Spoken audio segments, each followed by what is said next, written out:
Okay. Good, we're ready. We'll go ahead. Coach Collins, if you'd like to start out with a statement before we Sure. take questions. Appreciate you guys coming out. Great event, having the guys out here and you guys get to mingle with them. I don't know if we've been able to do that on these days the last couple of years. So really good to get the guys here and let you guys mingle with them one-on-one as well. Appreciate you guys coming out last night for the first night. Really good work. And one of my favorite things about this group, and you guys got to be around them today, is the attitude, the demeanor. They've got an edge, they've got a chip on their shoulder, and we just got to continue to do that throughout preseason camp. Coach Lou talked to him, our head strength coach talked to him last night, talked about the gains, the development, the new guys that we brought in, and now just excited for the preseason camp, for all of those gains, all that development, all the work to pay off and play really good brand of football, to make everybody in the organization proud, all the fan base proud, and but just really like the chip on their shoulder that they have right now, and continue to grow and develop and execute at a high level. Okay. Questions? Rod, we'll start right here. You had an early spring practice. We did. And you talked about, you have a lot of off-season for the cutouts. Yep. And how did that affect the players? Have you seen a difference from the players, knowing they had that long period of time off? Well, the best part and the way we had structured it was to do the install, was to go through spring practices, then be able to go back through that 6-week period after spring ball to exams, then revisit it with the new rules, that we were able to be out there with them this summer. We were able to have football school with them where we could actually meet with the guys throughout the summer. And I hope, that was very beneficial. You saw it on day one of preseason camp. The install, it's now probably the third time that they've gone through the installs. And the communication, the crispness, the execution, for the most part, we're ahead of where we would have been without those kind of things. So really appreciate the guys, how they embraced it, how they took advantage of it, and then came out here last night and executed pretty well. And now we just got to continue to do that. Deb? Coach, you just touched on it a little bit. I mean, time is usually a premium for a coach, but I mean, using that luxury, how much does it benefit you guys with all of the new faces you have, not Right. only player-wise, but Sure. coaches? Yeah, it's huge. Really excited about the new people that we have in the organization. Obviously, the new coaches that have come on staff. Really excited about the additions there.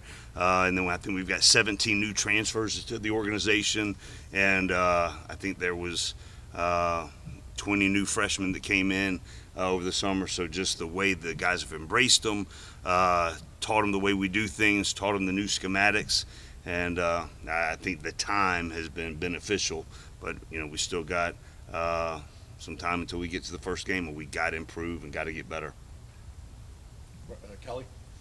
Coach, from talking to people around the organization and the players today, it seems like the buy-in was really high in the off-season, and guys are Sure. sort of tired of the losing and Yep. wanting to that cultural piece, but leading as a player with things. Is that something you saw in the off-season? Yeah, the biggest piece is just the embracing of the new guys, and just bringing them in, being excited that they're being added to the roster, and you can just see I'm glad you guys got to see it today. Just the bonds that they've created, and the respect that they have for each other. And you saw it last night. I'm glad you guys were out here, but you saw it last night, and the work going against each other. There's really good players having really competitive work, but then there's a respect factor throughout that thing as well. And I think the competition across the board at every position is very high, and we've just got to continue to build on that throughout. Right back here. Yep. Yeah, I was just going to kind of build on that. You mentioned chips on the shoulder, attitude. Yep. Specific things that attribute to that, in your opinion. What have you seen that? Why do you think that's been created? Yeah, I just think over time, I think we're all tired of losing. We want to play a really good brand of football, and we want to make everybody proud that supports Georgia Tech, the fan base, the alumni, the former players, and all the people that support this great institution. And we've got a collective edge and a collective chip on our shoulder to go out there and do that. And you just see the guys, the way they work, the way they attack the field. There's a heightened sense of urgency across the board, and there's a seriousness with this group that I'm excited about. And we just got to continue to just get better every single day. All right here. I would follow up on that. Obviously, that's the obvious thing. Do you go into this year feeling like you're coaching for your job, that you have to show some significant improvement to keep your job? And how do you not let Sure. that outside focus on you and your future Right. affect the team? No, I think just every single day, and the guys that know me intimately, over the last 3.5 years, know that every day there's a sense of urgency and just the inner desire to want to see a place that I truly love. These players and what we do for a living and are blessed to do. Every day there's a sense of urgency to do that, and then it's compounded when you're not seeing the success yet that you want. And, I think the guys, have that sense of urgency as well. And, just got to continue to get better, and that be the focus every single day in that regard. Is it tough, though, to keep that up? I mean, everybody wants to have success, Sure. have people talking, saying nice things about them. Is it tough just for you personally to hear some of the criticism and what has been directed at you? Yeah, I'm sure that the guys that know me well, I do a good job of being able to block out all of that and just control what I can control. And the thing that I control every single day is the way that I wake up, the attitude that I have, how I come into the building, how I positively affect the players, put them in a position to be successful, and find ways, new people that may come into the organization, new ways to do things, try to turn over every stone to put a really good product on the field. And all the work that the guys have done that will have to continue to translate into success when we get to college football games. That's the total focus for me and for the whole organization. Rod. On the subject of Jeff Sims. Yeah. A couple things. How is the hire of Chris Winkie Yeah. and Coach Long helped his development? And a word we heard from some of the players was comfortable was the word that Sure. described his his play out back there now. What have you seen? And it's obviously we all know how talented Jeff is. He's had to play a lot of ball at a young age for us, and I just think his development and his embracing of being coached. Have a new offensive coordinator, very multiple schematics and different things that we can do, and then you bring in Chris Winkie, who has the resume as a player and as a coach, and is pouring into him all day, every day. And just Jeff's embracing of all of that and taking advantage of it. And then we talk about the extra time that we've been able to have with him and the day-to-day coaching and the football school. All of those things have added to him coming out on the first day, and he had a really good day yesterday.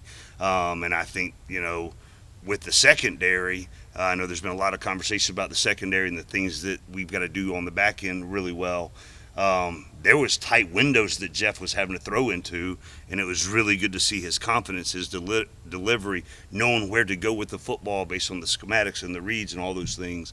And just excited to see him continue to develop and play at a very high level. He's motivated to do it, and the guys are rallying him around him, and we just got to continue to do that. Down on the end. Coach, 3 of your first 5 opponents won at least 10 games last year. As a head coach with so many new faces, what's going to be the challenge getting ready for so many quality opponents so Sure. early in the season? Yeah, and I think that the guys that follow us regularly, having a really good schedule or a tough schedule, however you want to frame it, that's what we're used to. And I think it gives added motivation throughout the off season. I don't know that those are contributing factors to the sense of urgency that our guys have, the attitude, the demeanor, the narrowing of focus, knowing that we've got a great opponent in game 1. And then we also know and we hear the talk of the schedule and all these other things. And I think it just narrows the focus for the guys and wanting to play at a high level generally, but also knowing that you've got such great opponents throughout the year that you've got to get ready for and play at a high level for. Okay. Regarding just the influx, particularly from the portal, have you seen that guys coming from other places, I guess really I think of coming from places like Alabama and Clemson, that they can bring something to help kind of build what you guys are building and bring their own ideas and Sure. how to create? Yeah, I think the interesting piece is the all the guys, wherever they're coming from, all have unique experiences, all have unique reasons of why they chose to come here. And they've done a really nice job assimilating into the locker room, learning some things from other places and how they can help our team. And I've been proud of our guys, how they've embraced the newcomers. I've been proud of the newcomers, how they've embraced the guys that are in existing points of leadership. I think we've got a lot of guys that have developed within the organization that have played a lot of ball, that are excited about the new guys and taking the next step and them helping us as well.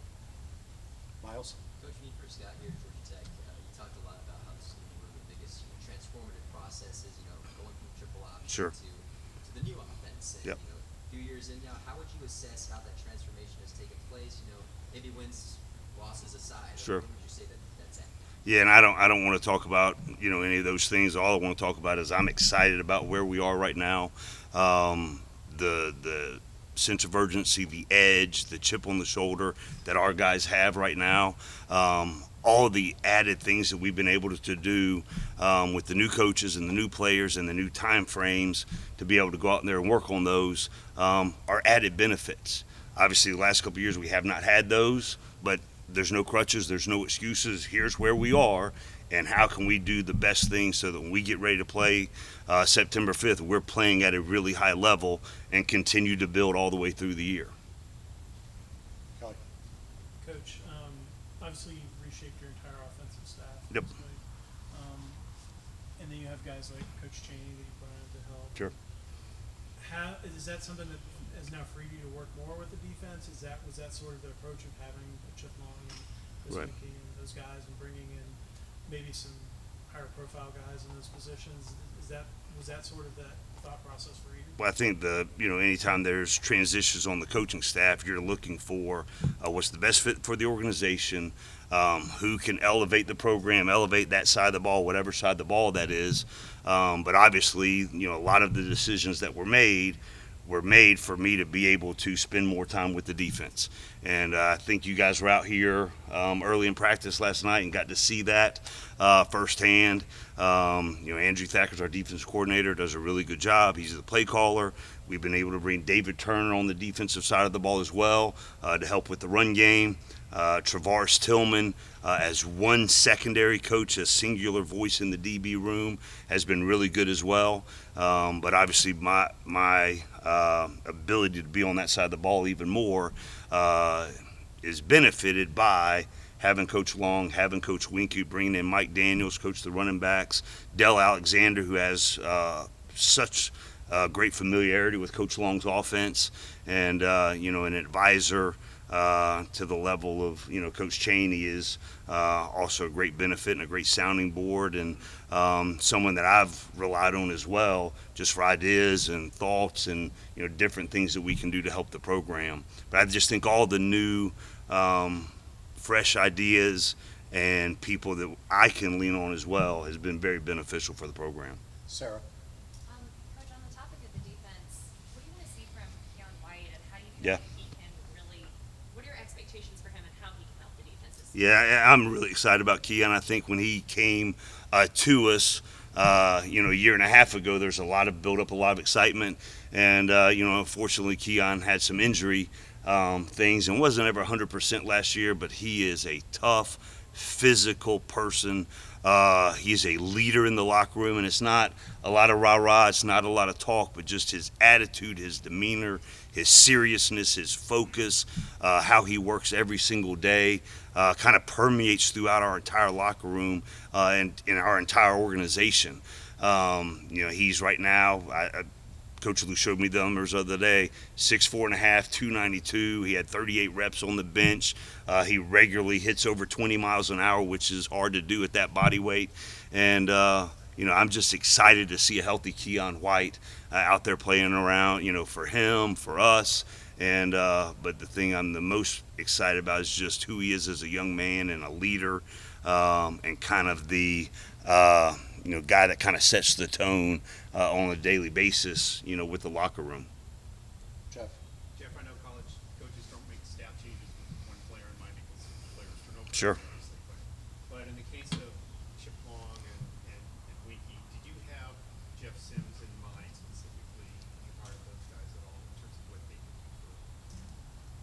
absolutely. I did.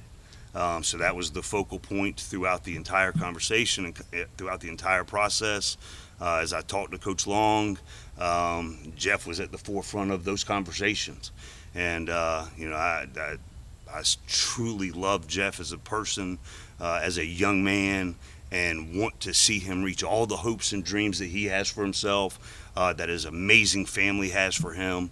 And, so just knowing what he's got inside of him, how good he wants to be, how can we hire coaches, how can we put him in a system that's going to have all of his God-given abilities amplified, and because he wants it. And so I think we were able to do that in just the way he's worked and communicated and been developed in just the last 8 months. I'm really excited about. Now he's still got work to do, and I'm excited that he's committed to that. And then I was proud of Jeff as well. We brought in, 2 really good transfer quarterbacks as well. We brought in Zach Gibson, put up big numbers in some games at Akron, has done a great job for us. Tyson Pumachan, brought him in from Clemson. He's a very talented player, and excited to see him work every single day with Coach Winkie as well. So I think that entire room has benefited from the additions of the coaching staff. But back to your initial point, absolutely, Jeff Sims was at the forefront of my thinking as we went through that process. And a quick follow-up. Because of his personal disappointment at his first 2 years, was there any level of concern by you that he might go into the portal as long as the other guys that were? Yeah, and there were conversations, but those are between me. Those are between me and Jeff, me and Jeff's family. But in this day and age, that's those are the conversations that you're having now. With your guys, with your staff, and all those kind of things. So, but I think, and obviously I never want to speak for Jeff. I think some of you guys might have earlier, but I think he loves his teammates. I love the young men that are in this program and committed to, putting a really good product on the field. And I think Jeff wants to be a part of that success. Ken? Jim Chaney, can you describe what exactly he'll be doing? An advisory role, quality control analyst, and just somebody that can be a week ahead during the season, evaluate opponents, and just give feedback and counsel to the coaches when we're off the field, and even maybe see some things on the field, and then just communicate with the coaches as well. So it's really nice to have somebody of that experience and that caliber just here with us every day, and it's a really good resource, really, for all of us. Paul, again? Can you talk about moving over to spend more time on the defense? Yep. What do you see as obviously a lot of attention's been on the offense and making the transition. Y'all Sure. have a very difficult transition Yep. you've had to make over the last 3 years. What do you see that you need to turn around in the defense? Obviously the numbers there, and that's obviously why Sure. you're moving over to spend more time. But Yep. what stands out to you about what hasn't quite clicked there? Yeah, that's just the biggest piece is just the collective. I don't know if there's really one place that you can say is has been the deficiency and the reason why, but just getting to be with them every single day, adding my expertise to it, is going to be beneficial for all of us. And just the guys have bought into the things that we're doing, tweak some schemes, doing some different things that obviously I can't divulge here right now, but just the way the guys have bought into some new approaches and some different things. We just got to continue to work because we've got a great opponent in Mercedes-Benz coming up. We'll have time for a few more. We'll start here with Rod. When you talk about the new coaches, they've come from, blue blood programs. Sure. And they've coached in big games throughout their career. Do you feel like that's going to be a plus on game day, in-game coaching? Yeah, I mean, I'm excited about the new coaches that we brought in. Obviously everybody's experiences are different, but, some of the coaches that we have come in, have those experiences, and it'll translate hopefully to the guys, to the other members of the staff. And, I'm just excited every single day coming in, working with them. Kelly? The offensive line, you guys have probably been hit with the worst luck there since you've been here. And going into it, it's just, you know, an inexperienced group in terms of starts. And just kind of how do you approach that? Is that something you guys will have to adjust with scheme? Is that sort of like just how do you adjust to that to put those guys in a position to have success early, to build confidence and those kinds of things? Right. Yeah. And obviously, I'm not going to talk about things that have happened in the past. But just Jordan Williams. He was just up here, the last voice that you guys heard. He's played a lot of football for us. He's had to. Been a 2-year starter for us as an offensive lineman. His first 2 years of college, which is not common. And now he's at left tackle. And, to me, he's one of the best offensive linemen in the ACC. And Paula Tuve-Vapulu's played a lot of football for us. William Lace played a lot of football for us. Weston Franklin had to play significant amounts down the stretch last year as a true freshman center. And, the development of guys like Ja'Kiah Leftwich and Ween Green, they got a ton of reps during the spring, so excited to see with all the work they've gotten to do with Coach Key this summer. And then we brought in 4 O-line transfers as well. And, they've done a really nice job working hard over the summer, learning the schemes, learning Coach Key's fundamentals and techniques, and now just playing as a cohesive unit, however that looks. But that group with, Pierce Quick and Paul Teo, Corey Robinson, R.J. Adams, the new guys that have added to the guys that we've, been developing over time, now we've got a month to get it to click, getting ready for arguably one of the best fronts in college football. Patrick? Coach Collins, can you summarize where you stand with the kicking game a month ago before the opening game? Yeah, I think Jude Kelly and Gavin Stewart have played for us and have had a nice summer. And, obviously we're getting to be out here now. And, I think I'm excited about them. Gavin was a really good kickoff specialist for us last year. Jude was the one who was doing our own sides and some of our surprise kicks that we do. But I don't want to put the numbers that they're hitting right now. But we'll see once we get in some pressure-packed situations this preseason, who stands out as the kicker. David Shanahan, his first ever punt in a college football game was last year's opener. And, just his development, some schematic things that we're doing from that end as well to help him and help his game. And then in the kicking game as well, it comes down to, the gunner play on the punt team as well. And we spend a lot of time, I don't know if you guys are out here for the special teams part, but that's the first thing we did was gunner school and finding, because we've had some elite gunners, in the past, and just finding some guys like Nathan Cottrell and, those guys to help us. Anything else? Back? Okay, we'll take Ken and Kelly and then wrap up. With Andrew, obviously the numbers are what they are, and you've done things to help him. Can you explain your confidence in him and kind of what you want out of him this year? Yeah, and I'm in that room, so I've got tremendous confidence in Andrew Thacker, as a developer of schemes, as a play caller. And, I'm excited to be back in there, with them on a daily basis. My first thing this morning, we had 7 a.m. Offensive, defensive meetings. I'm in there with the defense, watching the film in detail with them. And that's not uncommon. That's, normally what I try to do. But just making it a point every time we have a unit meeting, I'm in the defensive unit meeting. A lot of faith, a lot of confidence in both sides of the ball. But my expertise has been on the defensive side of the ball, so I want to invest in that side as much as I can. And, again, I've already talked about, the new coaches that we've been able to bring in, David Turner, Travaris Tillman, and the other one is Jason Seymour. Has been with us. He was with us at Temple. He was with us first couple of years here. He's got a track record of success as a defensive play caller as well, and great sounding board, great mind on the defensive side of the ball as well. So, Kelly, finish this up.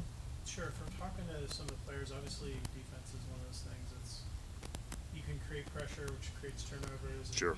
it's all relative, right? Like connected. Yep. From talking to the guys, it seems like you guys are trying to be more aggressive. Yep. Plan. Like, Yep. Just kind of what does that look like without getting into specifics? Just how to, like, you were obviously known as a guy that created a lot of pressure and sacks and stuff, Yep. and that hasn't, we haven't Sure, seen that yet. sure, So sure. how's that, how are you, I guess, how are you trying to manifest that? Yeah. There's a lot of things I'm trying to be measured with it without giving too much away, but just, the attitude, the demeanor, the effort to the football, the looking to make those kind of plays, the drill work that we've been able to do to focus on creating takeaways, but just the collective demeanor and attitude of the defensive team along with the schematics.